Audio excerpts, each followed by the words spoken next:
อีกคนหนึ่งฝั่งไว้เมื่อได้เป็นไว้พุทธพุทธนิยามไว้พระเบียดเศร้าเลยบุคคลละก็สวะไว้พระก็ว่าพุทธพุทธนิยามแล้วพระเบียดเศร้าอันเขาเลยกู้ไปน้ำนับยามอยู่วันขึ้นทุกคำคุณเราเนี่ยอันเขาหันปนาปะดาวหรือเนี่ยอันนั้นก็หรือเนี่ยอันจะเรียกว่าเป็นหมากหิน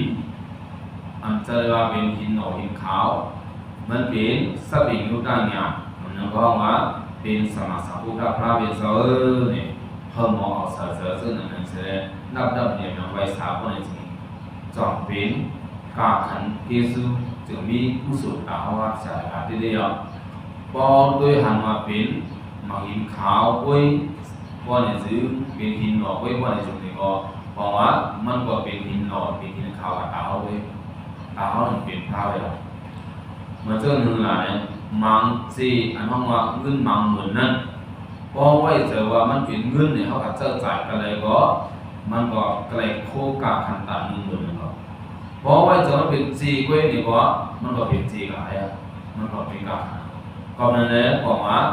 มีที่สุดตัวเขาก็หักยอมหักพอยอมหักว่ามันเป็นสมาสัมพุทธพระเป็นเสวยนี่ก็เป็นกุศลเท้าทำนี่ว่าพอยอมรับว่าเป็นหินหน่อยหินขาวนี่ก็ตั้งจะละเป็นหมากหินอะไรเหนือนี่นั่นบอกแล้วหมดจะเขาได้ยังไงเขาได้หมากหินอะไรบอกใจกันนะอันนี้ลาบิที่เพียบที่ยังมันพระเป็นเสาหรือมันเสาได้เป็นเมื่อมาสักได้ปะไป3เลือน6 มวลเลือน6ไปด้านบนเลือน6มา14 คำนั่นพวกตาพระเป็นเสาลูกมากำเนิดเดือนร่วมกับ14 คำลูกมากกำเนิดเรื่องมาสักได้ปะไป3นั่นนะมันจะลูกมากกำเนิดเนี่ยก็โดยคำว่าในนั้นผ่านติหนึ่งด้านหนึ่งด้านหลายเสร็จมันคือวนมาที่อื่นเนี่ยอ๋อมันเลยปีนี้ก็ดีมันเป็นนมิตาเขาเลยคนนั้นผ่านเนี่ยปีนี้ก็ดีเป็นตาเขาเลยเป็นสมาสัมพุทธเป็นพระยาวเนี่ยมันจะแบบแก้วกำตราเนี่ยเถิดเสร็จเป็นเจ้าสีทานั่นในคู่ซึ่งนั้นเสร็จเดือน6 งวดมาสักได้ปะไป3เดือน6มา14 คำเดือน6มา14 คำนั่นมันจะลูกมากกำเนิดเสียก็ก็อาจจะดีไม่หยอกก็ที่คือการที่ไม่หยอกก็ที่เนี่ยเนี่ยแต่นั่งก็ว่าที่ไม่หยอกก็ที่หรือแม้การนั่งเล็บที่ผมไม่หยอกนั่นเนี่ยอันเป็นภูมิมาสเทมีเรื่องก็หนึ่งจึงมันห้องว่าสุสาดาเนี่ยเจ้าลูกจางมันก็บอกว่าเนื้อเรื่องการเดินเจ้าตีลูกกับผู้สอบตีกับไวสาตีกับลูกตามตีกับป้าซาผีป้าโดนไม่หยอกลงนั่นเลยแหละจุดเจ้าลูกจางมันกว่ากับเพียวกับสิ้นเมื่อกว่าเพียวกับสิ้นที่ไม่หยอกนั่นเนี่ยลูกจางมันกว่าหันเลยเป็นลูกเจ้าสีทับนางก็เป็นลูกไม่หยอกเลยนะข้อมือซึ่งนั่นเนี่ยลูกจางมันเนี่ยกึ่งกลางกับอันนี้ตุ๊กเจอเสียสุว่าเลยโอ้เจ้าทวารเขาเจ้าเมียเขาเจ้าผีพราวว่ามาเปิดกระถางตายเอาเนี่ยจุ่มซื้อปั๊บเพียวก็แอนมือมันหลับถึงมีเรื่องหลงมันเพิ่งเมื่อหลับถึงมีเรื่องหลงมันเอาเนี่ยมีเรื่องหลงน่าสงสารแล้วก็ห้ามแยกเขาปั๊บ40 กรัมไปเขาดีกรีปั๊บวัดเข้มๆเลยก็เอามากับปิดตามพระเวสสันมากับเจ้าสีทับมื้อนั้นเป็นวันเดือน6 มาหลายคำ14 คำในข่าว14 คำนั้นเพราะฉะนั้นเนี่ยก็เจ้าสีตาก็ได้รับความอะไรรับเอาเขาซ้อม40 กรัมไปก็ไปเกาเย้าเนี่ยก็รับเอาเนื้อสีปีเดียวเนี่ยก็เสนอสีปีเดียวเนี่ยก็ย้อนสู้เจ้าหนังเจ้าตาหน้าย้อนสู้ปอกมือกับเจ้าสีตาก็ขอบนั่งสีปีมันเสร็จกว่ามือสู้ดินน้ำลงเนี่ยสระดินมือสู้ซ้อมมาดินผักน้ำเนี่ยดินมือสู้ซ้อมเนี่ยกับมือสู้น้ำลงเนี่ยสระเพื่อเมื่อเบียร์ดินน้ำลงเนี่ยสระมันจะสู้ซ้อมยาวเนี่ยสีปีนี้จัวที่เอาลองนั่งเมื่อในปีนี้ก็ดีมีเจ้าตาหน้าขับซ้อนย่อมกลางเมื่อในก็วันเมื่อในเขานั้นอ่านปิดพายเอาเนี่ยอันติ้งฐานยันใจพอมันปันเกียรติทั้งคุยเจ้าเก่าเพราะว่าในเรื่องนี้เอาเนี่ยซุ้มซ้อมเอาเนี่ยสีปีมันเจ้าเนี่ยเอาลองเสนอนั่งในเรียนสระลงนั้นมันจะติดแต่ว่าเมื่อในสังเกตว่าเขาได้เป็นพระอมตะทางซ้ายก็ในซึ่งชีวิตเขาเนี่ยอย่าไปให้มันลองจ้องน้ำเสียกับให้มันมีสารขึ้นจ้อง กีนั่งขึ้นมาตั้งหรือเสียกันเนี่ยติ๊กฐานนั้นเสียปล่อยสีพิษมันจะสีพิษเนี่ยไหลลงเสียไหลขึ้นน้ำหรือแต่เขาว่าสร้างเนี่ยน้ำสีพิษ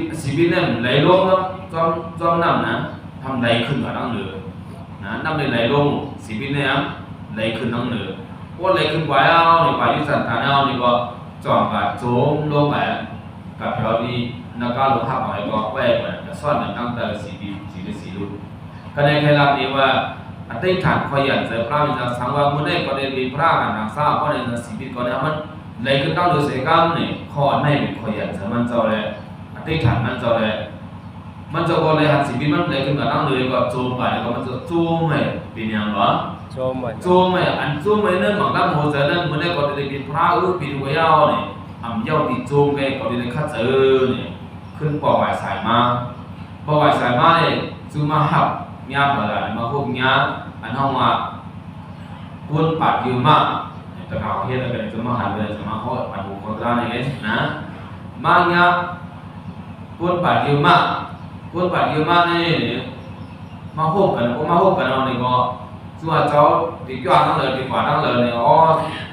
เจ้าดีกว่าชื่อที่ไม่หยอกว่าที่ก็นั่นก็ราคาอะไรอยู่อยากจัดเจ้าค่าเนี่ยชื่อเอายำอันมันปัดยืมมากมันนั่นยาแผดปัดนั่นเอาหลุดด้านที่พระเป็นเสาเมื่อนั้นเป็นพระกับเป็นเสาสีทาเบ้เอาหลุดด้านนั้นเสาสีทายิบเอายาแผดปัดนั่นเหรอมือสู้ที่ปรามแต่มือสู้ที่ไม่หยอกว่าที่หลงเพราะเพียงอะไรไม่หยอกว่าที่เอาเนี่ยที่เข้าหน้าเลยว่าเองสันที่เข้าหน้าเลยว่าเองสันกำเดินซึ่งเข้าหน้าเลยก็จะมาเข้าหน้าด้านออกซื่อว่าเข้าหน้าด้านออกแล้วเนี่ยว่าเองสันเพราะเองสันนี่ก็เข้าสู้กับที่ไม่หยอกเนี่ยส่วนเขาเอายาแผดมันนั่นมาสื่อแล้วก็มันนำอธิษฐานมันจะว่าเนี่ยการเก่าอันเป็นพระเนี่ยกำลูกเอาเนี่ยออนดีนั่นนั่นมันคอยอยากจะมันจะเนี่ยนำอธิษฐานออนดีนั่นเนี่ยพอเป็นออนที่เป็นพระเนี่ยมันก็ตึงยันเสว่าการได้เป็นพระกำลูกเอาเนี่ยเดี๋ยวย้ำนั่นไม่นำพระนั่นเป็นเขาย้ำหลายมองนั่นบอกว่าเขายังเมตตาเขายาวกับนำให้การตรามันสอบเพราะนำให้การตรามันสอยาวเนี่ยให้การตราแก้วกับตราเพราะแก้วกับตรายาวเนี่ยบอกว่ามันจะเป็นรุ่นพวกกำเนิดนั่นเดินพวก14 คำการคำมันว่าในลูกไม้กับมันลูกกว่าเป็นบอกว่าเป็นรุ่นพวกกำเนิดเพราะฉะนั้นเนี่ยมันจะกับตุ้งซ้อมใหญ่มันนำที่ไม่หยอกพอที่ว่านำที่ไม่หยอกพอที่นั่นเนี่ยที่นั่นหลวงพ่อมันจะนำที่ฐานกรรมเป็นพระกรรมสุยาวเนี่ยเป็นเรื่องพวกโบสถ์กรรมว่านำพระยาวเนี่ยก็ต่อว่าถึงตามคำต่อว่าถึงกรรมกรรมบาลีว่าพวกเป็นนิวาสญาณเทวาเสกุญาณอารัสาสวัยญาณเนี่ยคู่เลยญาณ3 บาตั้งขึ้นเหตุการณ์รามันจะลูกไข่เฮาเลยเหตุการณ์อาณาปณะของมันทั้งนั้นจะแสดงถึงที่เลยมาศาสตร์รายเป็นการลอกกี่ศาสตร์เดียวเขาเริ่มลอกพุทธศาสตร์เขาเริ่มลอกพุทธศาสตร์จัดเป็นว่าเขาเริ่มอันนั้นว่าเพียงศีลสมาธิปัญญามันจะเข้าสู่วิปัสสนาญาณเพราะเข้าสู่วิปัสสนาญาณนั้นก็เข้าสู่มรรคผลได้เลยเป็นอาสวะญาณเลยเป็นสมาสัมพุทธะพระเป็นสาวกก็นั้นเพราะว่าเมืองแรงมาบอกว่าเลิศพวกลองคำหนึ่งกำเนิดอายุขึ้นหัวเมืองเสยมันจะเลยเป็นพระอันนี้เทศกาลบอกเลยอ๋ออันนั้นเลยไปเลยสาพระเป็นสาวเนี่ยไอ้ย่อมันจะเลยเป็นพระวัดในห้อยเนี่ยดูไว้ซึ่งพี่น้องมาเขาเดียวกระทรวงลาพี่เนี่ยโกงอายุแต่เฉกเนี่ยบอกว่าเรื่องพวกมวลกรรมนะเรื่องพวกมวลสุดสิ่งเนี่ยเป็นกรรมเนินเรื่องลองคำหนึ่งกรรมเนินมันจะเลยเป็นสมาสัมพุทธะพระเป็นสมาก็นั่นแหละว่าพอหัวเมืองเสยมาก็เลยสิ่งบอกว่าสังขารเจ้าเลยขี้เขานายเขาพับชอบมีแต่เขายาวบอกว่าพอไปถึงเขายาวอายุขึ้นนั่นนี่ตึกบอกมาเป็นบัวก็ตึกเป็นบอก3 โมง 2 โมงกลางเดือน4 โมงใช่กันนะมันบอกว่าตึกเป็นบัวตึกเป็นวันบัวจะสมมติพออายุขึ้นหัวเมืองเสยจะภาพหน้าจะภาพเขาซ้อมเนี่ยอันนี้สมมติพระเป็นจะเป็นสติอยู่ได้อย่างเป็นพระมายาวเขาหลุดปองเสือซึ่งนั้นเสียเขานับเป็นไว้สามพระเป็นสาวเอาเสือซึ่งนั้นเมื่อไง เนื้อเขาตามเอกสารการคุณไกนั่นเนี่ยป้าไว้สยันโดโพธิยามุริสัจจานันนันติวัฒโนเอวะเมวะสยโหตุสยสุสยมังกริอัปราสิตาปลิงเกสีสีปุรุวิปุคลิอภิเสกิสภาพุทธานังอักขปะโตปโมดติเนื้อปาฏิสอนที่บอกว่าสมาสีสีปุรุวิปุคลิวะปุรุวิปุคลิเตียนพระเป็นสาวและสุดท้ายเป็นสัพเพยุตังเนี่ยเป็นพระตีนาดิองค์ที่นั้นเนี่ยมันเป็นองค์ที่สูงสุดเสเปิลในกับพระโลกาว่ามีสิมาติดาวคิงออกมากับกรรมนิยามกับไปพระพุทธกายะพวกหันดีพระเป็นสาวเป็นพระนั้นที่หันที่พุทธกายะเนี่ยมีไว้ตัวองค์มันยามเดียวพวกกับเดียวกันเนี่ยองค์ที่นั้นเนี่ยนั่นบุญมีสิมาติดาเนี่ยมันสูงเสเปิลสูงเสกเลยออนดินานั้นเมื่อพระเป็นสาวก็มาไปบอกว่ามาในโลกาเนี่ยบอกการพูดขึ้นพลังนั้นเนี่ยบอกพระเป็นสาววิปัสสีสิขีวัสดุแต่ว่าถึงมาพระกุศลก็น่ากุศลบะเขาสาวพระเป็นสาวกุศลเลยขึ้นเป็นสัพพิยุตังเนี่ยเป็นพระที่พอเราไม่หยอกพอที่ปราองเสียของในห้องว่าที่ไม่หยอกสิ่งออกเป็นกำเนิดเป็นกระกุศลเป็นพระyang budi-budi kau nana boleh wa anong wa sauสีทานก็หนึ่งนั่งเนื้อยาเปียแบบมันเหตุการณ์พระเสกก็ขึ้นเป็นสัพพิยุตังอย่างเป็นพระพลังนั่นก็ห้องว่ายาเปียแบบนั้นก็ยึดเป็นพลังก็เดียวนอกคุณสมมาตรก็คือไว้กับห้องแท้ขึ้นนั่นแค่ละนี้ว่าห้องมือเจ้านั่นเนี่ยองตีคุณสี่คุณอันเป็นขึ้นกลางมันทางตัวเนื้อสัพเพนังมิสิมาตินาองที่คุณสมุติบาลุเนี่ยญาขึ้นกามันติดติดทวนเลยสัมสุงเสพเลยสาวสีทานเลยขึ้นเป็นพระมาเลยคนจูมเหมือนนั้นคนจูมดังสิ่งนั้นเป็นพระจูมเสพเลยเนี่ยจะเป็นกระถางว่าเป็นนางยศเป็นพระจูมแต่ก็คุณสากีเขาว่าโจมนะคุณสากีเขาว่าเรื่องอะไรโอ้องค์ที่พระเป็นเจ้าผู้สื่อสารป้นมากขึ้นเป็นสัพพิยุตังอย่างเป็นพระมานั้นเมื่อเดี๋ยวคือคุณสากีคือป้นเขาเนี่ยเจ้าสีทาแล้วเนี่ยขึ้นเป็นพระในสัพพิยุตังอย่างเป็นพระมายาวเนี่ยเป็นพระที่ตัวไม่หย่อนที่องค์ที่คุณสมุติแบบขึ้นกลางมันเสื่อเนี่ยโจมให้เลยห้องออกเสียงมานะยุยองกลุ่มตัวอุโมงค์เงาเรื่องมันเนี่ยนะก็คือคุณสามีก็จุ่มน่ะเสียงก็พอที่อย่างมีสัจจานันนิวุฒโนเนี่ยสัจจานันนี่คือสัจจะเขานันนิวุฒโนโหจุ่มยังหนาราเสร็จออกเสียงมาจุ่มหนาว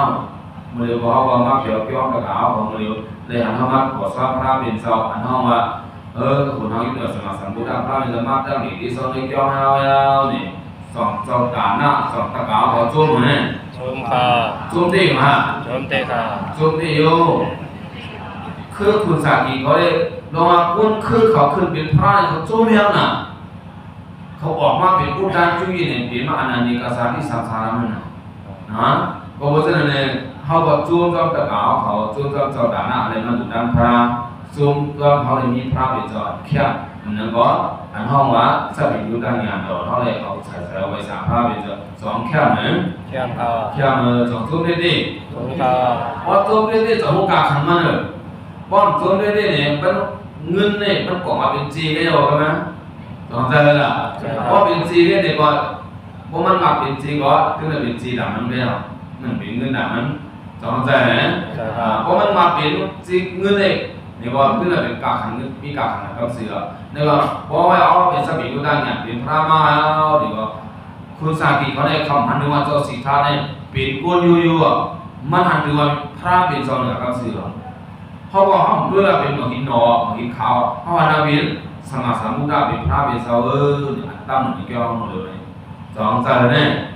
เขาดูมอเสือเจอที่นั่นนะเพราะมอเสือเจอที่นั่นว่าอันนี้จะเป็นกุศลเขาคุณสากีเขาจุ่มน่ะในแหวกแบบตอนเขาก็จุ่มแต่เขาก็เคยมาด้านนี้ว่าอยู่มีจุ่มกันเขาเลยพระเป็นเจ้าเลยไว้เลยสามารถจะเข้มข้างในดูแค่มาต่างซ้อนไหมดูแค่มาหลุดหรือแค่มาไว้เนี่ยส จองใจฮะช่วงเสียตาช่วงเสียละนั่นมาหลุมมาไว้ในเด้มในกุศลเลยจองใจละในแขกปัจจัยที่อันนะก็เนี่ยว่าพระบิดาเจ้าสิทธาคือเป็นสมาสัมพุทธะเป็นพระมายาหรือรู้มนกับสุขให้ก็ตอนนั้นอายุรู้มนสมัยจะเป็นพระมายาเนี่ยมันเจ้าเจ็ดอยู่7 ปี1 ปีอยู่7 วัน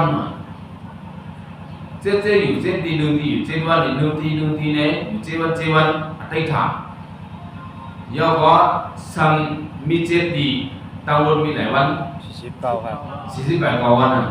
พอ48 วันยาวๆเนี่ยมันจะก็จุ่มมันเลยเป็นพระตัวกูเนี่ยมันจะก็จุ่มออกมาอันนี้ก็สาริสังสารังสันดาวิสานิวิสังฆะกรังกวิสานัตุกะสานิปุณะปุณังเนี่ยดีกว่าอันจะฉาวตามนี้ก็สากรรมกันเมื่อนั้นตัวกูเนี่ยพระจะออกมาเริ่มบอกแล้วหมู่แต่มันจะมีสังเนี่ยก็ออกมาที่สู้มันจะออกมาดินทุกขมาแบบมันจะออกมาเป็นความต่างนี้ก็สาโคหงจุ่มมันจะอันนี้ก็สาที่พอต่างนี้ก็สาพอไปเจอเนี่ยมันจะจุ่มยังไงโอ้เนี่ยอันเฮ็ดให้เขาในทุกข์หยาบเนื้อสังสารลงในเขาหันยาวเตียขันมันเขาหันยาวพวกผมมันตีแตกมันเหมือนเจ้าน่ะขึ้นลงอันนั้นอันนี้เราดูขันถามมันเจ้าน่ะขึ้นลงตัวดุมลงไว้ย่อมตัวเลยเกิดแท้ตายเกิดแท้ตายเกิดเท่าเป็นตายเกิดเท่าเป็นได้ย่อมตัวก่อนก็หามันได้ก่อนอันนี้บ่กับผู้ที่กันผู้ที่รักษามาเนี่ยหันลักษณะไปเฮืดขันถามเขาในสิบอกเมื่อเร็วได้กับหันยาวเป็นพระก็ในซื้อไอตนาเป็นพระวะไอตนาก็นั่นแหละไอตนาลักษณะก็เฮ็ดก็กับผู้ทรัพย์ก็มันเป็นลักษณะก็นั่นแหละไอตนาลายลักษณะเครื่องเจอตื้อมันเหมือนอันเหมือนน่ะคันจอกเขาเล็กใหม่หน้าเขาอันนั้นก็ว่าคือมันปีมันก่อนมันจะเนี่ยเขาพับเป็นมูเรากับประเทศเทงขันถาเขาแน่เนี่ยก็นะไอ้ตนาเขาหาเนี่ยก็มันเนี่ยเตี๋ยวขี่เลี้ยงนี่ก็ตูจุ่มขันถาลูกก็เนี่ยเขาเรียมปันทำให้เฮ็ดแถวยาวเขาดิเทียบขาดยาวเนี่ยมันจะเทียบขาดปากเป็นไรอันห้องว่าตนาราก็อันห้องว่ากิเลสราขาดยศงดเก่งเสียเลยขึ้นเป็นสบิงยุดได้เนี่ยเตี๋ยวขี่ในวัดในย่ำในเพราะว่าจะในกว่านั่งนะเมื่อติ่มในเฮ็ดมันขันถาเขาได้เอาเขาดินได้เกิดทอเป็นตายเอาเนี่ยเขาเทียบในมันเอากับผู้จักรมันเอากับยกในเตียขันมันเอามันจุ่มน่ะถ้าเป็นสาวจุ่มน่ะหามาก็มันหันในปอกก็ในหันเอาอ่ะจองจุ่มเนี่ยช่วงค่ะจองตะขาวก็หันโกงเอาอันนี้เป็นขันถาจองหันโกงเนี่ยเอาไปหันมาดูหันน่ะก็ในดีลานี้ก็เนี่ยเป็นเธอเนี่ยที่ควงไว้กับของโบราณนะมั้งก็เนี่ยพวกพระบิดาซุ่มไหนเนี่ยอันนี้ก็สาธิตสังสารมาเป็นมาเจ๊อยู่เจ๊ดีนึงดีเจ๊วันก็ยอดตัวนี้ข้าไม่เอาเนี่ยมันจะมาสั่งจากด้วยเนื้อโลกาเนี่ยอ๋อเนี่ยเนื้อโลกาเนี่ยก็เลยเป็นสมาสัมพุทธะเป็นพระมายาตีกาฮอดหน้าปัญญุเนี่ยสัตว์เนื้อโลกาเนี่ยก็เป็นที่ฮอดเนี่ยตั้งฮออยากผิดแต่ที่หาไอตนาเขาก็หันเหมือนเจ้าหนึ่งก็หันเนี่ยเหมือนเจ้าหนึ่งที่หาเม็ดพันธุ์ผักกัดอันด้วยเรื่องอะไรสองมือเอาหายดำลาดในข้างในนะแต่เขาเคี้ยวเขาหน้าเขาเบิดไปเลยเม็ดพันธุ์ผักกัดตัวเรื่องอะไรสองมือไปว่ากันตัวระวังจ้อในเนี่ยเขาก็เลยยาหันเลยเม็ดพันธุ์ผักกัดเอาตัวเห็นเม็ดหาอาหารในบริโภคทำมาขันเลยสองหายาที่ดีมากพอเห็นดีหายาพอเห็นดีหายาเลยเข้าใจไหมล่ะอันนี้ก็เป็นห้องพูดไล่หามันเลยห้องจะหาเนี่ยพระจะโอ้มันอยากเป็นไงอ่ะก็ตีข้อตาเป็นไงดีเนาะเนี่ยเมื่อยันนั้นตัวผู้ใดพระเป็นสาวบอกว่ามาในโลกาออกมาเขาก้ามาปุตโตโลกิสมุปปานโนหิตายาสัพพะปานินังธัมโมโลกิสมุปปานโนสุขายาสัพพะปานินังสังฆโลกิสมุปปานโนอนุตตรังปุญญาเขตังสัพพะปานินังอันนี้เป็นความบาลีพอคำได้ว่าเลยก็บอกว่ามาในโลกานี้พระบิดาบอกว่ามาในโลกานี้ สัพพะบานี่นะปุณณเวนิยสัตวะก้นกูเจ้าคือผีก็บ้าก้นก็บ้าสามก็บ้าสัตวะก็บ้าก้นกูเจ้าคือก้นกูก็ก้นกูเสียที่ดายะตาเดมีพรลีตาเดมีจูดังนำเลยสมุปันนาสังปกวามายาวพระเป็นสังปกวามาเนี่ยอันเจริญตาก็เหลวอันเจริญตาเกี่ยวกับจอดีเลยอันเจริญเกี่ยวก็มุนเจ้าเว้อันเจริญว่าตาคือขีดคือขาคือได้เว้คือมาคืออะไรก็มันใจเว้ตาสัพพะปานี่นะตาผีก็บ้าตาสามก็บ้าตาเฮาก็บ้าตาก้นเท่าก็บ้าตาก้นหนุ่มก็บ้าตาก้นกูเส้นเส้นก็ก็ตาวิญญาณสัพพะผีดูผีบ้าก็บ้าหมดจำใจนะที่ดายะหนุ่มคนนี้มีพ่อนี่จูดราเป็นเจ้าของมาปัญญาธรรมโลกีตราดอกทำเจ้าในบ่สัพพะปานี่นะคุณาก้นกูเจ้าคือคุณาวิญญาณสัตว์ในโลกตั้งสิ่งสิ่งก้นสิ่งมีสิ่งสัตว์ตั้งสิ่งนั้นสู้ขายตาเลยข้ามสากก็ยินอะไรอย่างวะตาเลยข้ามสากก็ยินนั้นสมุปันมาบอกว่ามาในเอาสังฆโลกีสังฆาสบอกว่ามาในโลกนั้นนี่ก็สัพพะปานี่นะคุณาวิญญาณสัตว์ในโลกตั้งสิ่งนั้นคุณามีอย่างอนุตตรปงยาเกนะตีผูกฟังซื่อพันกู้สู่บอกว่าปัญญาสังฆาสเนี่ยบอกได้นะก็เนี่ยอันนี้เขาจำป่าดีเขาจำรีกายเขาขึ้นปิดเหมือนด้วยก็เนี่ยเขาขึ้นปิดเหมือนเขาขึ้นลาปีปองเลยก็เนี่ยมาบอกเขาแค่ว่านี่เป็นป่าจ้องลูกอ่อนก้นเท่าก็จะเสียพระเป็นตัวก้นกูเจ้าคือก้นกูเสียงนี่เลยเราเจอละลูกอ่อนก็เสียมาให้การพระเสียมาไว้พระลูกอ่อนก็ไม่สุนเลยพระเหมือนเจ้าหลักที่เตียมันเนี่ยเขานั่งตั้งกี่เนี่ยเหมือนเจ้าหนังคุณอ๋อมาจนมาเอาคนขายด้านขายเนี่ยล่ะอันขายด้านขายเนื้อกาบนั่นอันเจอขายดอกคนเทาเว้ยอันเจอขายดอกคนหนุ่มเว้ยอันเจอขายดอกลูกอ่อนเว้ยอันเจอขายดอกขี่ค้างได้พี่น้องมันเว้ยขายดอกคนกูเจ้าคือเพิ่งอาซื้อของมันนั่นแหละเพิ่งเข้ากลับของมันนั่นแหละต่อไปเหมือนนั่นเนี่ยว่าพระเป็นเราบอกว่านะคนกลับคนกูเจ้าคือนี่ห้อมเอาก็ห้อมเข้ากลับไปจำใจเลยนะสุขายะกล้าเนี่ยกับก็ยินก็เลยก็แต่เด็กก็ยินสื่อสารกล้าเนี่ยก็บอกว่าแต่ในโลกก็ห้อมกับเข้ากลับนั่นก็ห้อมเลยซื้อกันนะห้อมเลยกินกันจำใจอ๋อมาบอกมาเลยมาเนี่ยใกล้วันที่นี่เสียงมันเจ้าเว้ยเกี่ยวมันเจ้าจำใจพวกนั้นเสียงพูดเท่าเว้ยกากำกาเกี่ยวมาดีตื้อเจอนะจำใจเขาเรียกว่าตื้อเจอนะดีอีดูเจอได้มาดีดูแบบว่าดีดูเสื่อมเลยมาดีดูเสื่อมเลยมามาบอกมาปาราเขาห้างกับเขาห้างบอกว่าตื่นเนี่ยเขาตื่นหนุ่มห้างก็ไปเป็นวันเกี่ยวตั้งแต่เนี่ยเขาตื่นหนุ่มห้างก็ไปซื้อหน่อยแบบวันเกี่ยวเจออะไรก็เขาไปตรงนี้เนี่ยเจออะไรเขาไงเป็นเพลินทำเอาไงตั้งแต่เนี่ยเป็นเพลินไอ้ตนาเนาะเป็นเพลินก็ได้นะไอ้ในไม่ได้อย่างไรมันสุนกุงงำแต่แห้งหนักความบาลีเอาวิสาในตนาเอาวิสาในเป็นอันพูดตนาในเราที่ไว้ชอบเป็นคู่ของอันเท่าไข่กว่านั่นเองทีเดียวมันคนไข่กินเราเนี่ยมันหนักคุกใจเขาอันมันคุกใจเขานั่นมันไข่กินเขานั่นเดียวแหละมันผู้กาขันเขานั่นบอกว่ามันเป็นเอาวิสาสุนกุงงำแต่เมื่อ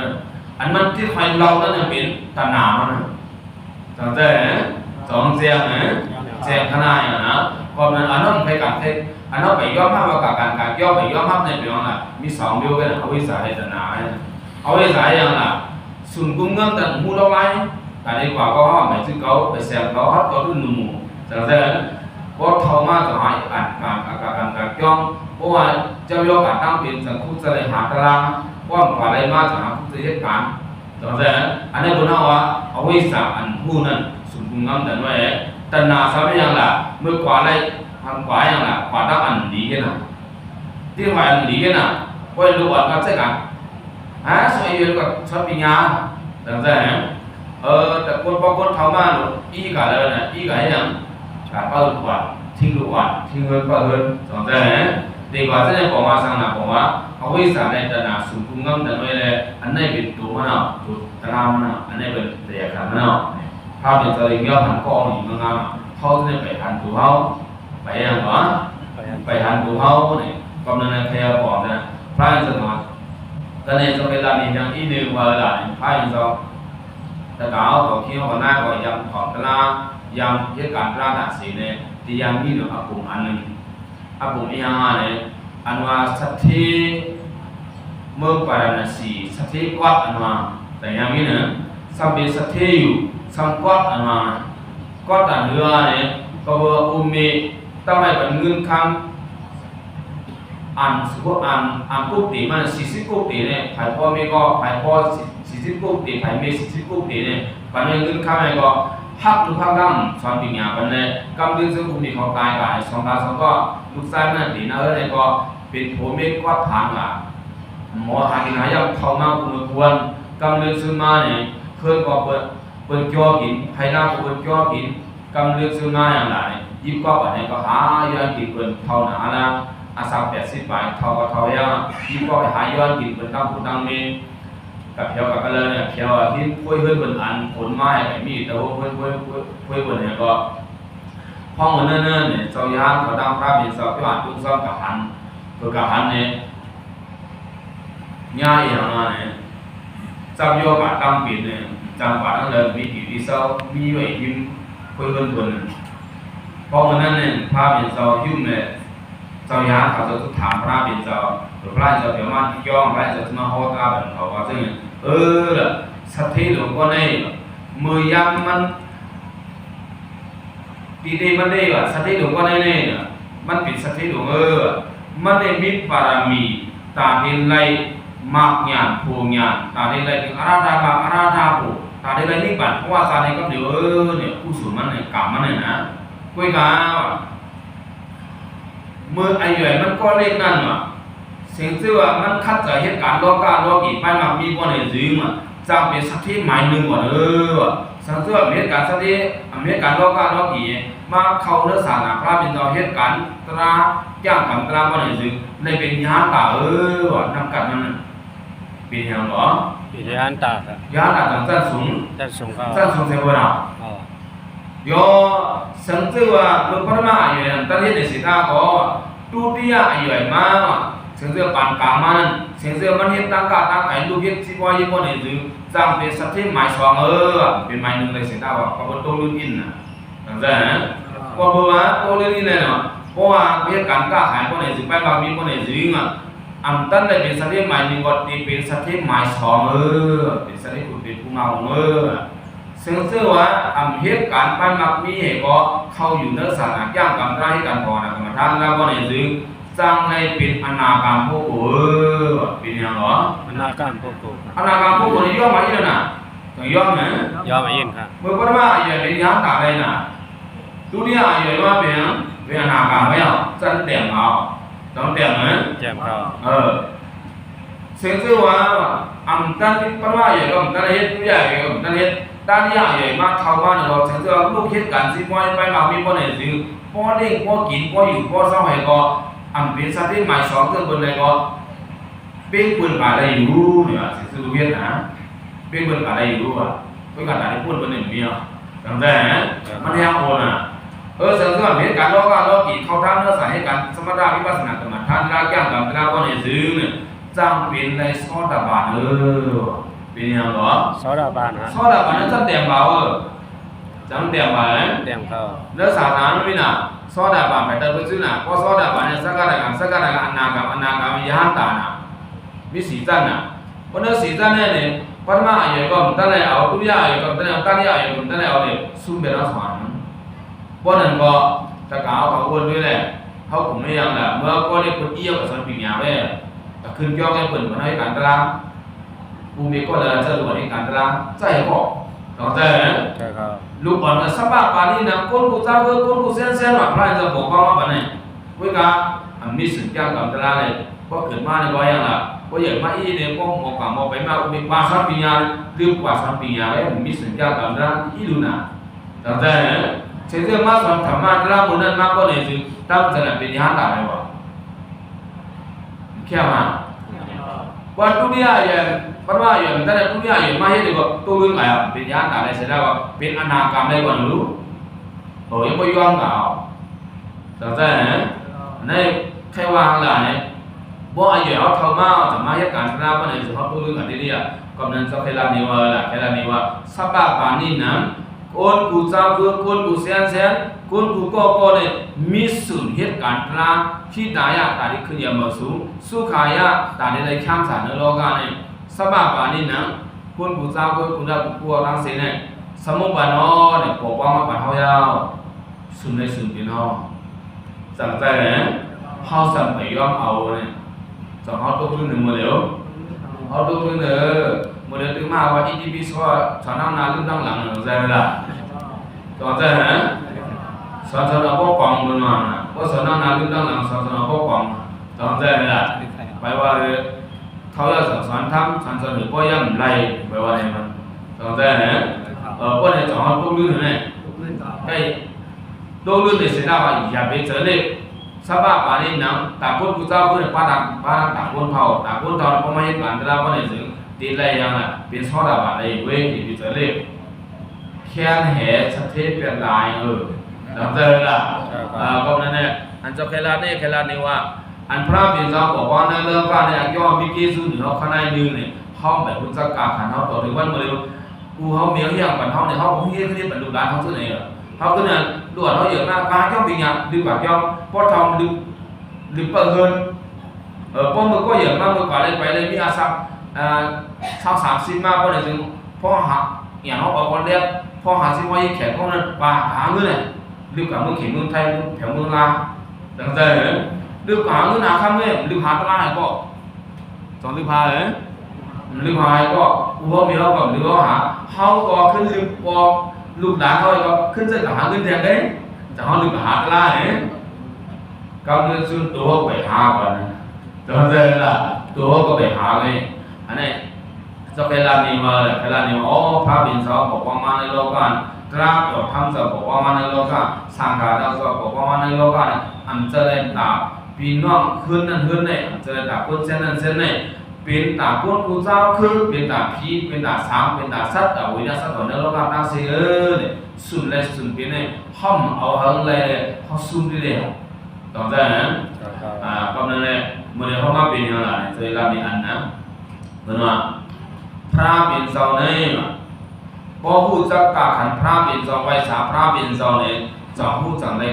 จังว่าเขาเลยเป็นพระเยอะเพราะว่าเขาหมอเสริมว่าเป็นพระเป็นเจ้าเพราะในจึงเนี่ยเขาทำได้เป็นพระเว้ยว่าที่เดียวมันพระเจ้าเนี่ยได้การเรียนที่ผู้เดชาวิตามินซีดีตนาปนาสีดอกปณิที่เหตุราคิสันนิสุขเด้งเนี่ยความหมายนี้ว่าโปรแกรมได้ว่า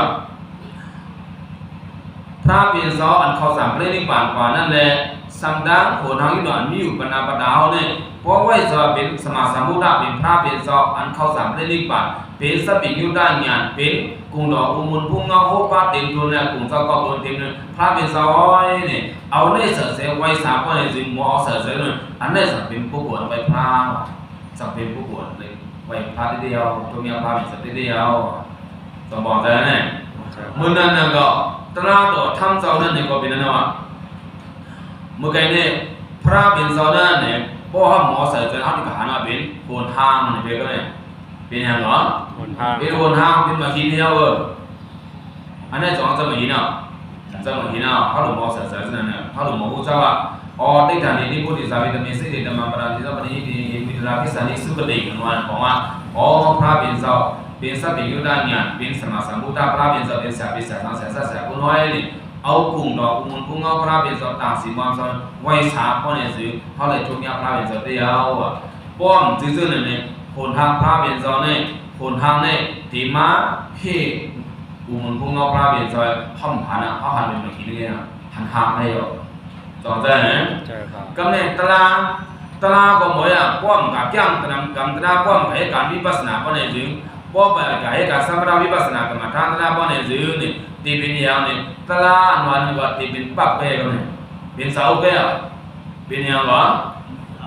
เป็นเสาไปอ่ะเป็นปักไปอ่ะเอาเสาไว้เล่นปีโดไว้อ่ะคู่ไปวันขึ้นไปกับเข่งตลาเนี่ยเลยสองใจเวลา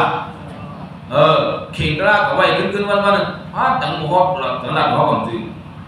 ตลาดมาบอกว่านั่งกัดอันมีนั่นมันนั่นเลยข้อสั่งความสอนมีนั่นเอาออกมาเจอตื้อออกมาปุ๊บบอกภาษาทุกข้าคนปันมือรู้เอามือต่างในเข่งพระนี่ chọn giờ đấy thầy cáo có cái điểm thiên người nó tạm tì có họ à nè lùn lú lùn đuôi lùn kẹo lùn cầm rồi lùn ăn quá ดูหลุดด้วยหลุดจ้างกรรมค่ะ lùn lú lùn đuôi hàng hú bông và chúng ta mới ăn nhỉ tao này lấy mau đấy cứ như là cứ mang kẹo cầm có kẹo cầm có này dừng thằng bên cắm cái bắt đi xả xả có kẹo cầm cái hết cho này họ tưởng lấy mau này của này kêu ta thằng bên đi quay thà họ tưởng mang kẹo cầm con thủy bán ra em sẽ khó đúng chọn giờ là con thủy bán ra การกรรมฐานการสมาธิวิปัสสนาพวกนี้จึงแสบเขาลงตอนนั้นแหละกำจัดนี่อย่างพวกขี้เขาขาเกี่ยวเนี่ยขนังตราพวกนี้กุศลจะแอมเขาขึ้นเลยตอนนั้นแหละกระโดดทิ้งหลังเขากระโดดเปิดเฮือนเลยดีกว่าจะได้บอกว่าน่ะตราเนี่ยล้วนกล่องเสียดายกล่องท่วงแอมน่ะล้วนกล่องป้าไปกวาดไว้เสียดายกวาดเสียดายเนี่ยเลยตราเนี่ยดีได้แก้มกำดีได้เอาเสื้อดื้อป้อมเอาแก้มกับป้อมจะเอาเจอดูนี่ตลาดเนี่ยยังมาเฮียคนไหนสมปั๊บดิกในมาเฮียจังในตลาดปองเจอเนาะมุกเกี่ยวกับทางว่าไปเฮียพระเป็นเจ้าป้อมเอาเงี้ยด้วยถึงไรกำลังในตีเลยยังล่ะตีเลยฮอตีเลยดูเป็นการตีเลยข่าวเนี่ยเอามาพูดเอามาสั่งใจเอามาแก้งมากันมาเข้ากันสมถะวิปัสสนากรรมฐานตลาดก็นั่นจะห้องว่าหักตลาดก็นั่นจะว่าในตลาดเอาพระเป็นเจ้าว่าไม่ได้มาถีนว่าละพอเมื่อขุมไปก็วันขึ้นไอ้พี่พอดีเนี่ยวะนะฟังไว้ก็ดีนะเจ้าไว้ก็ดีเนี่ยเจ้าไว้ก็ดีมันไวสามมันซูมน่ะมันเลยมุงสั่งการซูมน่ะมาไวพระจะกวนน่ะพระเจ้าเลยมันพอเมื่ออ่ำแก้งอ่ำตะลาพอได้ซึ้งอ่ะเมื่อมาไวก็แบบคือเสียดาวเหมือนกันตั้งบางหันบอกไว้ก่อนพอเมื่อแก้งอ่ำตะลาพอได้ซึ้งเนี่ยมันเลยไวก็เสียดาวก็เมื่อแก้งอ่ำตะลาพอได้ตะลาพอได้ซึ้งเมื่อหันกับพระเป็นเจ้าแล้วพระเจ้าดูเลยหันตะลาโดยทางยังหรอ อันตราค่ะ มีปอกนะพระเป็นเสาเลยเป็นสัพเป็นอยู่ด้านอย่างเป็นพระมายาเนี่ยมันจะว่าเขาที่กะเขาตระแค่วิญญาณสัตว์ในโลกนี้เขาที่เขาเนาะก็จะผู้หญิงภาษาเขาเนาะเนี่ยที่เรียกกับผู้หญิงผีหาโกนหาอำนั้นก็คู่ของคืนเจ้าดื้อหาก็เป็นตะกาเขาได้ก็ได้กายันพวกนี้หาคืนขี่นะกับผู้หญิงกล้าดังนั้นล่ะเขากล้าให้คืนขี่เขาที่ผู้หญิงเขาเอาเงินให้กว่าเอาเงินให้ติดปุงอิงพระเป็นกับติดปุงอิงให้ห้อยเสร็จแล้วช่วยวิญญาณสัตว์ในโลกานในโลกาเนี่ยติดปุงอิงมีกันเลยนอเนี่ยพระเป็นสมัชทางแข่งด้วยเนี่ยในโลกาเนี่ยมีติดปุงอิงใส่เมียวอ่ะก่อนนั้นเนี่ยเขาขึ้นหลุดปุงอิงตลาดกับยาวเนี่ยพระเป็นจะขึ้นเอาเจอเสร็จขึ้นนับอย่างตลาดนั้นจะย่างกับมาอันนั้นจะเลยเป็นสติอยู่ได้อย่างเป็นพระมาเนี่ยมันจะขึ้นจริงอยู่ตลาดมันจะเสร็จนับอย่างตลาดมันจะไว้กาขันตลาดมันจะตะขาวว่าท่านจะหาด้วยมีบึงอิงมีตราไหมวะมีอย่างวะ ตราไว้ครับ วนด้วยเลยตัวพระเป็นใจขึ้นบึงอิงตราจองใจละท่านจะแก้งกับตราเนี่ยก็เป็นพระมาน่ะดูบุญเนี่ยพระเป็นจะเป็นพระมาเนี่ยแต่ที่เขาตราแค่หุ่นเนี่ยสัตว์ว่าก็เลยขึ้นบึงอิงตราจังกับบึงอิงเขาอ่ะจองใจดิเขาอัตติอัตโนนาทอความหมายเนี่ยเพราะนาดอกรอนี่อย่างจังบึงไปแล้วเนี่ยเลยขึ้นบึงอิงตราในตะขาเขาพูดได้ดีงามๆนะเพราะหมอใส่เสื้อเพราะในสิ่งเขามีตราก็มาขอไปลิงเลยมาปูนตัวมาลิงเลยหมูนู่นอ่ะจะยามาข้อกันไหนลิงเลยหมูหนึ่งข้อหนักกว่านี้นะยามาข้ออะไรบอกว่าก็เนี่ยมีดังบอกนะ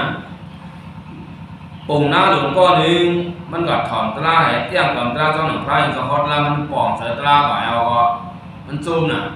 มันจะจริงอยู่ตราจริงอยู่อย่างเหรอ อยู่ตรา จริงอยู่ตรา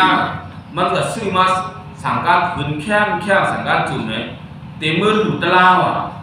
เต็มมือหลุดไปวะ อยู่ตรา เต็มมือหลุดตราว่ะหอบตั้งสั่งการอย่างมือทุกทีย่องดอกพระเป็นเจ้าเพิ่งมือเนี่ยพระเป็นเจ้าก็ออกมาปัดดูมาหกยาพระเป็นเจ้าเนี่ยตุ้งซ้ำมาหกยาพระเป็นเจ้าพอหกยาพระเป็นเจ้าเนี่ยมันวางพระเป็นเจ้าไปเนี่ยพระเป็นเจ้าที่ข้าเนี่ยเขามีศีลนะสัตตาหน้าผลสินเขาเสือมีสั่งการจุ่มหนึ่งเขาได้ย้อนหลุดตราดีค่ะก็นั่นเนี่ยที่ได้หลุดที่เจ้าป้าเลยค่ะที่ได้หลุดที่ก็เลยค่ะเนี่ยที่ได้หลุดที่เธอค่ะแต่เขาวนไปดูที่ได้หลุดตราว่ะพวกยาพระก็มันหลุดปลา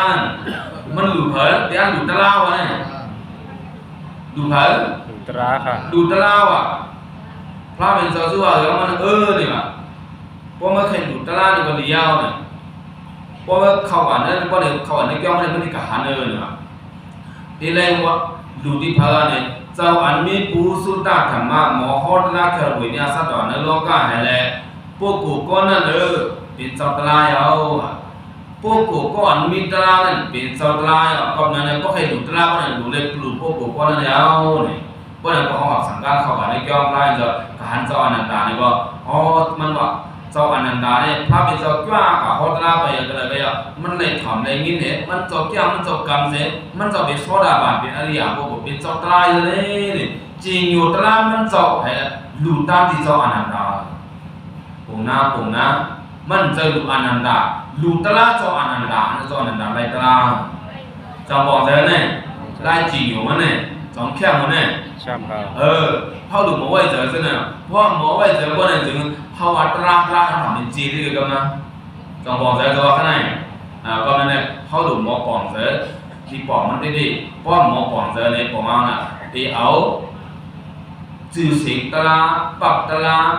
หมู่ตลาซะเนี่ยเลยมาให้แบบทำในตลาแบบดีปองเจอเนาะเพราะใครไปตลาดเนี่ยจึงเลยไปเลยไว้ตั้งแก้งกับเจ้าเก่าตัวกูเองพระเป็นเจ้ามันจริงอยู่ตรามันเจ้าตอนนั้นเขาก็มีตั้งแก้งกับอีสังเนี่ยตั้งแก้งกับดีเขานั่นเป็นตลาดเขาตอนนั้นนะพอขึ้นมาทัศน์ด้วยเจ้าก่อนผู้ตัวด้วยเจ้าก่อนนี่จะเป็นตลาดเพราะหมอทัศน์ตัวก็เนี่ยจึงเขาดึกง่ายอย่างน่ะไอ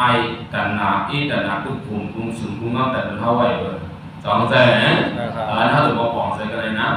มาบอกมาเลยมาเนี่ยใกล้เงาเจ้าชาเขาใกล้ลานนี้เขาให้ยังลานนี้ตั้งหูเขาเนี่ยขึ้นเป็นจึกมัดเขาว่าหรอตั้งหูเขาเนี่ยขึ้นเป็นจึกมัดเขาตั้งหูเขาเนี่ยขึ้นเป็นจึกมัดเขา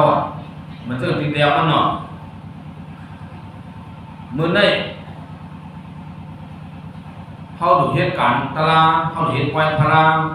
ตามเอกสารพวกแบบพิธีการตามเอกสารพระเป็นเจ้าเดินโคกเมื่อโคกคำที่ย่องนองแสงเขาเนี่ยมันก็มาดูเดินโคกเมื่อโคกคำเนี่ยวันนั้นวันไหนหลง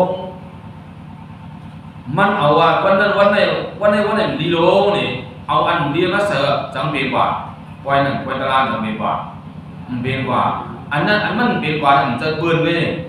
ตั้งหูมันขึ้นพูดมาเนี่ยสนใจล่ะตั้งหูมันนั่นคือเอามันตุขาอันนี้เนี่ยพระบิดาติ๊กที่มาติ๊กที่ความหมายเดียวติ๊กที่พอกำได้ว่าติ๊กที่จะดำเนินการมันเป็นติ๊กที่หรือว่าจะดำหนาทีเดียวยอดติ๊กที่ว่าถุงกุ้งน้ำแต่ละว่าบุตรตัวเขาไปถามว่าเปิดเป็นติ๊กที่เรื่อยๆสนใจล่ะตัวเขาเป็นอย่างติ๊กที่หลักก็เลยคือตัวเขาขึ้นมัดตัวเขาไว้ปันเขาเลยขึ้นอย่างปันเขามักมีดีเป็นปันเขาเลยตลาปันเขาเลยตั้งหูเขาเลยเป็นตั้งหูอันมัดดูเจ้าก่อยจะขึ้นอย่างไรบอกว่าก็นั่นแหละพระเจ้าบอกว่าอัตตาริตารันมัติโนตาริสาตาระติโนติตารานาทิกิสันนิมิสัติกะปะโมสระกรรมดีว่าว่ากรรมได้ว่าอันดีสำทางเป็นอันให้สำทางเป็นอันดีพระหรือเจ้ามาเขาบันดาลเสียได้ว่ามันชอบได้แล้วตรงนี้เลยมันจ้างชอบได้ว่าก็นั่นแหละเขาดูเลยตั้งหูเขานั่นดูเลยดูเลยเป็นตั้งหูอันชอบดูเขาอะไรน่ะก่อนจะนะเขาดูเป็นตัวมันเพราะฉะนั้นเขาถึงจะขึ้นเยอะเขาถึงเลยเขาถึงเป็นเจ้าตลาดได้ก็นั่นแหละขนาดพอก็เนี่ยสังฆาสะตลาดสังฆาเจ้าเนี่ยสังฆาเจ้าก็บ้ากันมั้งเลยสังฆาเจ้านั้นอนุตตรปุญญาคิดดังสังฆาเจ้านั้นที่เป็นที่ผูกซ้อมกุศลตั้งที่เขายาวเป็นที่ยังวะเป็นที่ผูกซ้อมกุศลตั้งเป็นที่ผูกซ้อมกุศลตั้งที่เขายาวมังกรนะรู้ว่ามันซึ่งจะอัตราจะเป็นยังแต่ก็เขาว่าเจ้าชาพี่น้องใต้เนี่ยมันจะขึ้นอย่างกองหนึ่งเลยการวันทุกวันทุกสุ่มแต่สิกลุ่มเฮ็ดไว้กันน่ะไม่อย่างหรอกลุ่มเฮ็ดไว้กินไว้หลูไว้ตั้งไว้คนนำหนามก็ได้ปังตึ้งยันว่าไว้ตึ้งในโลกเนาะก็นั่นแหละมันจะขึ้นเยอะเนี่ยทีนี้ใครวางล่ะเนี่ยไว้กินไว้หลูเนี่ยมันจะขึ้นเยอะเนี่ยเขาเนี่ยเฮ็ดไว้ได้ๆเนี่ยอันนี้ตั้งหันถึงอันนี้เป็นตั้งหันถึงปีนเผือเนี่ยเขาจะขึ้นไหนถึงก็อันเปิดวายก็กูเม็ดไว้3 รอบเม็ดไว้นั่นไว้ไหนเม็ดไว้ประธานไว้นั่นไว้ไหนเขามันจะขึ้นใหญ่บอกเนี่ยเปิดวายซึ่งเนี่ยเขาจะขึ้นคิดออกกลางเปิดขึ้นมาเปลี่ยนชื่อเลยโคตรเท่าเลยเขาบอกมาเรียกไว้กันมาเรียกการกินการดูมาเรียกการกินการดันก็เหมือนนั่นแหละ เมื่อพระเป็นเจ้ามีบอกนะสติอนาถาปิเจ้าดานาเกี่ยวลงในมาติเกี่ยวกับพระเป็นเจ้ามันนั่งเอาครูไปที่ประตูมันนั่งไว้นะว่าเกี่ยวในเกี่ยวเอาครูไปสติอนาถาปิสติอนาถาปิเป็นตะกาศาสนาลงอนาถาปินี่ก็สร้างมีสติโดยก็จุนดูวางด้านในศาสนาพระเป็นเจ้าก้าคนศีนาภาพเป็นนาเมืองคนผู้เจ้าคนผู้เสียคนสังเกตว่ามันเล่นรู้จักก้าคนยาวก็ก้าเลยว่าคนทบเพียกุมิวมันเล่นเขานำตั้งกินตาเสียกูวันอ่ะเล่นมาจากไหนมันเป็นสติลงแต่นั่นวันมันหงอกกล้วยหิมเกียงหงอกกล้วยในเกียงพระเป็นเจ้าพระจะมาหันพระจะพูดลองตามพระจะรู้จักเยอะแต่ถามมันตะกาสติอนาถาปินะตะกาหลวงก่อนเขาเป็นหางเนี่ยมือหางหงอกกล้วยแหละพอเจ้าจะเขาญาทุกตั้งอยากถูกเขาตั้งอยากถูกจะหื้อเนี่ยคู่ของเงินคำต่อเขาก็มันเลยตกซุ่มกับโมเราเขานำตั้งกินเขาอันก็เขาทำไว้จนเนื้อดินนั่นก็น้ำรองให้ก็น้ำนองให้ก็ป้ากับมดให้อ่ะคู่ของเงินคำดีก็ย่อกับดึงมดกับมดที่เขาเหมือนหนังใจใครเอาตะเกาเนี่ยอันตะเกายามอยู่ด้านสังการเขาซ้อมเจ้ายาพระราสังฆาตาสีเจริญสองในปีเหตุเบื่อเมื่อเดือนสังตึงมิวปีเหตุของขันนั่นเองบรรลุพานเพื่อการก็ขาดเรื่องดูจากการปีน้องตั้งเสกคนศีนาภาพเป็นนางเมื่อเนี่ยอันเหมือนหนังในเรื่องเขานำตั้งกินเหมือนก็ใครเอาไล่เอาเขาปีนอ่อนให้แล้วก็ตัวเขาพึ่งพระให้ก็เอาเขาปีนไปเองดังขี้ง่ายให้ก็แค่เขาให้เรื่องบุญเอาไว้เขาอันเหมือนกำเจอใครเอากับนั่นเลยข้ามโกบิโอข้ามซื้อกับนั่นเขาเนี่ยเหมือนนั้นพระเป็นเจ้าซื้อมาว่าแล้วมันเนี่ยเนี่ย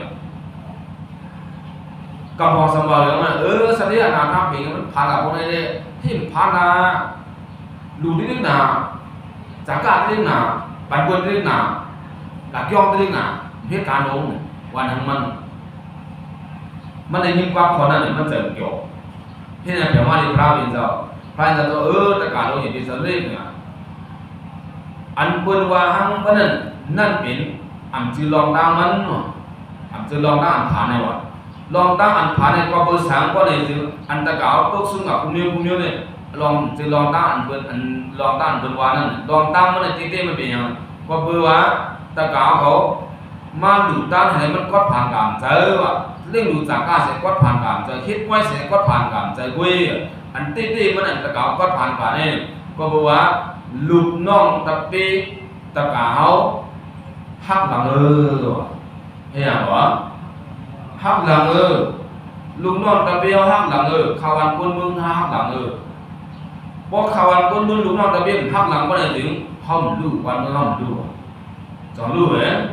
อันลูกอันฮักหลังเฮียล่ะที่เดียวมันว่าคานลูกเด็กเขาเนี่ย1 วันกว่ายึด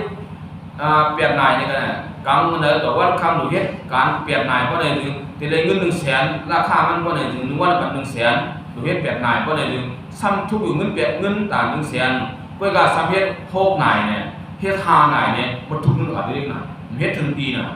ก็ไม่ได้จังผานหรอกว่าตัวอันเจอก็เฮ็ดไว้ผ่านด้วยสองเจอดิลุงนอนตะเปียฮักหลังว่ะลุงนอนตะเปียที่สาเผาฮักหลังในจังหวะตะเกาผ่านกับเว้ยอันจึงตะเกาเฮ็ดไว้เฮ็ดดูเฮ็ดด้านเนี่ยก็ผ่านกับเจอเว้ยว่ะอันนี้ตะเกาวนด้วยนะเขาก็หลงมองเจอกำลังจะลองรู้เหลียวลองรู้สุนกูเบอร์มือเนี่ยโลกาลงเนี่ยอเนกสาวตาสังการะอุบาทวายะดามิโนอุปเสดานิโรสานิเตสะอุปสัมมสุขอเนี่ยความบาลีว่าพอกำเลยว่าโลกาลงเนี่ยเตสังการะเตกุมิกาสังการะกุมิวมิวเนี่ยโลกาเนี่ยนะอุบาทวายะดามิโนสมอตระเนี่ยหมอคุณมุนขึ้นเยอะมาเสียวเลยนิโรสันติสังขึ้นหมอยูบยอมรู้แล้วว่ามันเป็นสภาวะสังขารตรายว่ะเขาหลุดมาปองจันได้ว่ะ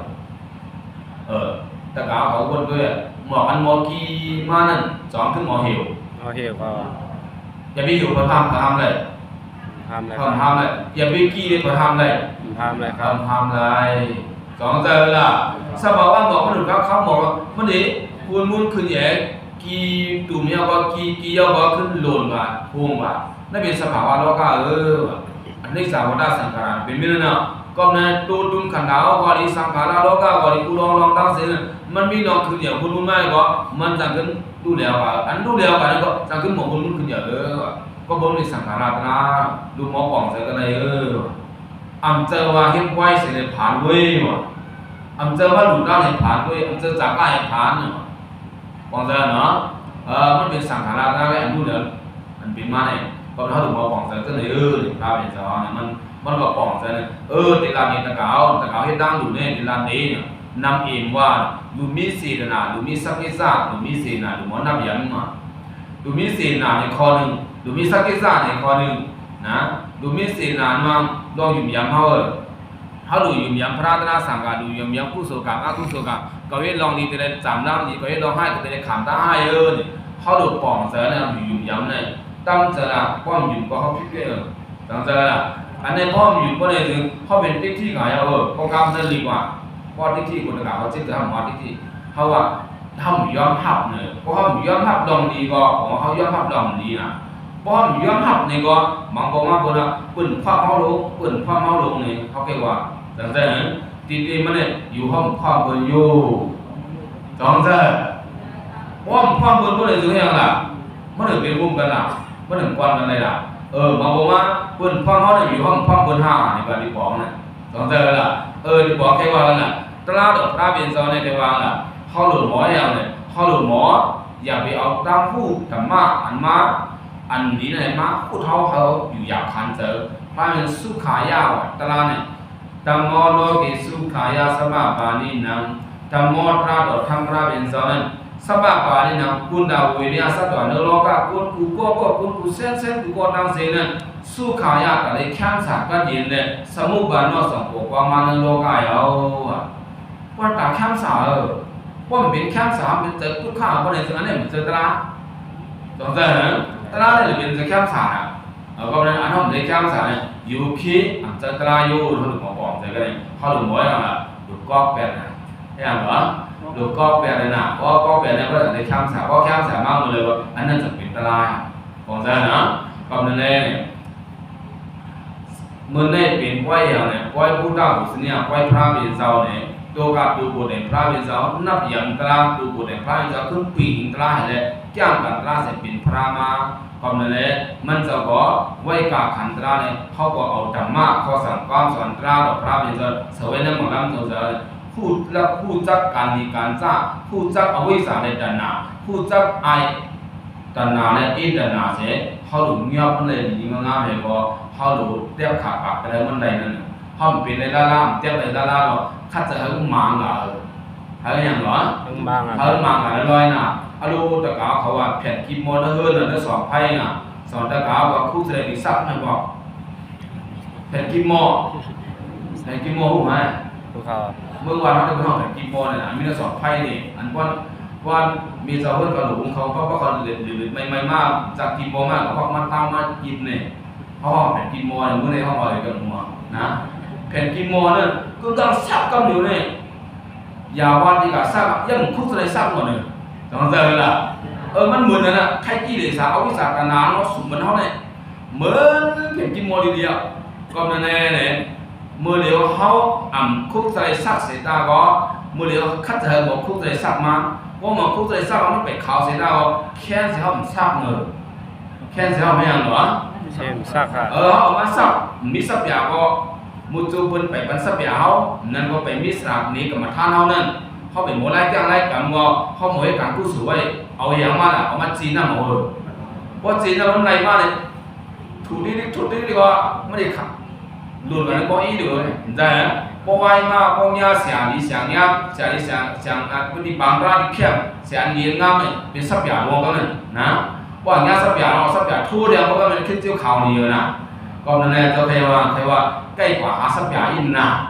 ห้องหาซื้อซับยาเนี่ยก็แผ่นกิโมห้องข่าวสิบกว่าเลยนะกี่เดือนสาวมันหนึ่งแผ่นกิโมเนื้อสองแผ่นเลยนะก็นั่นแหละกึ่งกลางสีกึ่งกลางซักก็เดียวก็มันข่าวอะไรอย่างเราตั้งแต่เพื่อการร้อยแก้การร้อยสอนการร้อยซักการร้อยก็ในซื้อเนี่ยแค่เสียเขาลืมซักมันตั้งแต่ก็เพราะฉะนั้นหลักอีกขนาดพอนะก็ในตอนโมเดลสมมติแม่ต่างด้านกันกล้ามมือนี่ก็ตัวเขาเอาธรรมะกล้าต่อพระเป็นเสาเสมาแม่ต่างด้านกันเนี่ยอันนี้เขาผูกต่อพระเป็นเสาแล้วพระเป็นเสาเอาไว้ก็ดีมาเมื่อหันกล้าก็เหมือนกันตั้งหันต่อพระเป็นเสายาว ก็มันเนี่ยเข้ามาไว้พระเป็นจำเลยเลยว่าเข้าหลุดเอาตลาดธรรมะเสวยได้หมดแล้วหมดจะเสียเอาตลาดเสวยไว้สาพระเป็นเจ้าเอาตลาดเสวยตั้งจ้างกับมันจริงตลาดเขาตั้งตั้งสาเขาผู้สุดตั้งเดียวเลยเสียเอาผู้สอบพระเป็นเจ้าอันนี้จะเป็นพุทธศาสนาผู้สาเมื่อกี้ว่าพุทธปุษณียาพุทธพระเป็นเจ้าปุษณียาผู้สอบเอาตราตั้งจ้างกับเขาเสียเอาตั้งผู้เขาเนี่ยเสียเอาข้อสั่งความสอนเนี่ยเสวยนั้นหมดแล้วหมดแล้วเสียอยู่เศร้าจำตั้งจ้างกับนี้ตั้งจ้างกับเม็ดอันหมันอันเม็ดอันในสู้ขายตั้งกระดิ่งซื้อสารเนี่ยไว้สาพระเป็นเจ้าก็เนี่ยสิอันนี้เหมือนกันเต้าแต่หันพระเป็นเจ้าตีมันยาวใครหลับเห็นเนี่ยนะก็เนี่ยก็ใครเอาข้อมูลก่อนนะก็ในมือเนี่ยสมาดุดันบรรดาพุทธศาสนาผู้สอบไว้สาพระเป็นเจ้านั่นสิพุทธบุษเนี่ยมันมือเนี่ยอยู่ยามาเป็นเฮียงสีนาสถาตราคิงของนายของเสพระวันกันเป็นคิงเป็นนายเป็นยิ่งเป็นสายเสเป็นผู้บุตรผู้บุตรเมียแก้วกันตราเหตุสมณวิปัสสนากรรมฐานนะเป็นลูกขับตะเพียพระเป็นเจ้าเป็นสานาอาจานีสายคิงในก็อะไรเป็นสายอาหารเป็นคิงอาหารยิ่งเลยนายในก็อะไรเป็นยิ่งอาหารเป็นนายอาหารมอบความการซื้อภาษาสาราคำราเป็นเจ้าหนังสือยิ่งอันสันติสุขานิพพานนาเมียนั้นเขาซื้อรูปลายมาเงียนผู้เงียนเสด็จเข้าสู่นิพพานก็เห็นสุขสิ่งมันเสกกันเลยนะ